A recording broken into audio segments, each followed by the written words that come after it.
What I have found here the last 3 days has moved me profoundly.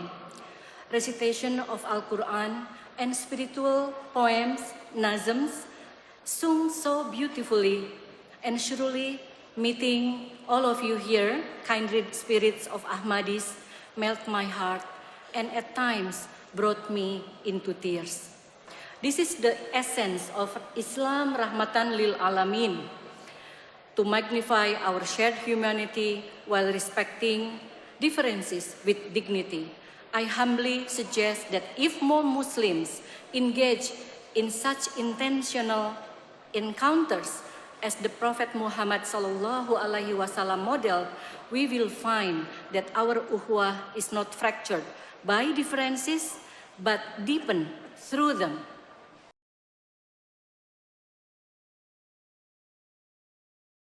Our next speaker comes all the way from Indonesia.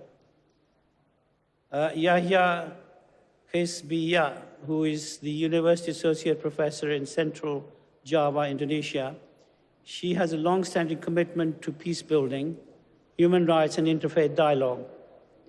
Though her role at the Indonesian Conference of Religion and Peace, she has worked collaboratively with the Ahmadiyya Muslim community in Indonesia to promote religious tolerance, inclusive citizenship, and the protection of minority rights.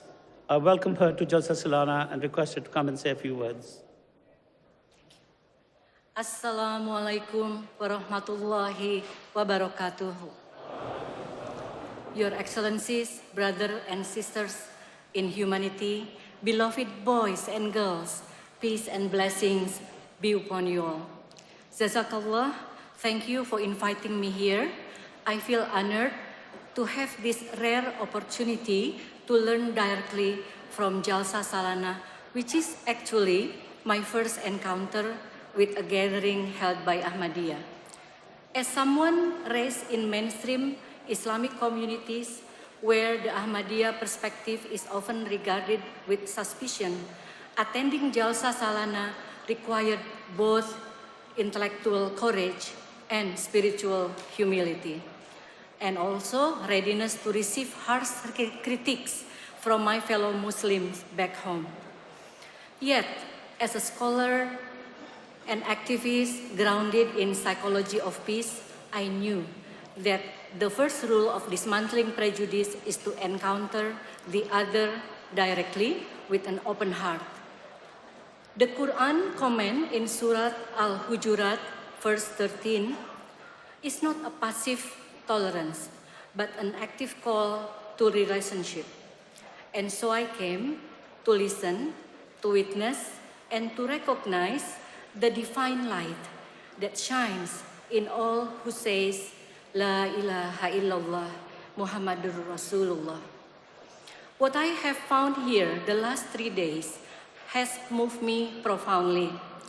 Recitation of Al-Quran and spiritual poems, nazms, sung so beautifully, and surely meeting all of you here, kindred spirits of Ahmadis, melt my heart and at times brought me into tears.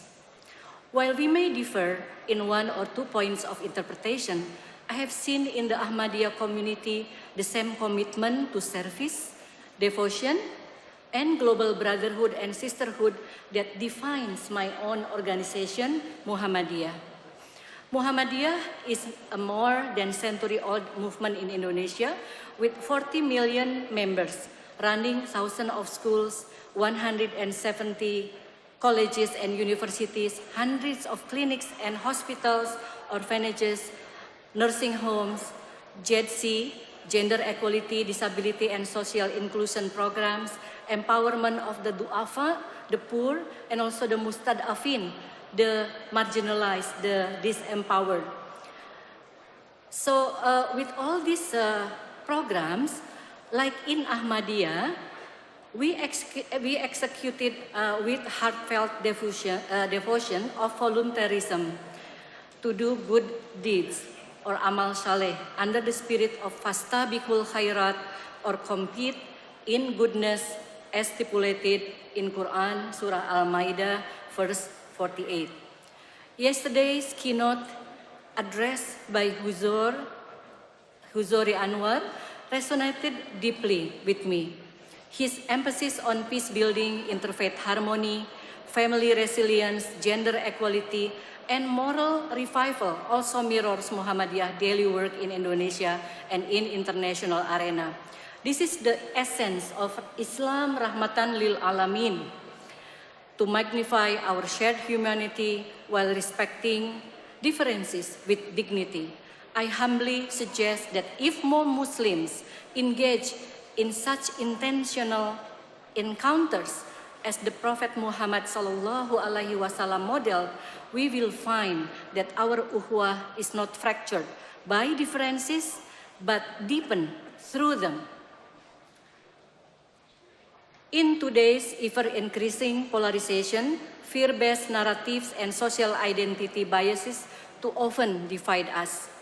I stand before you all today to weave together the divine wisdom of Islam, the transformative power of collective psychology, and the urgent call of global solidarity.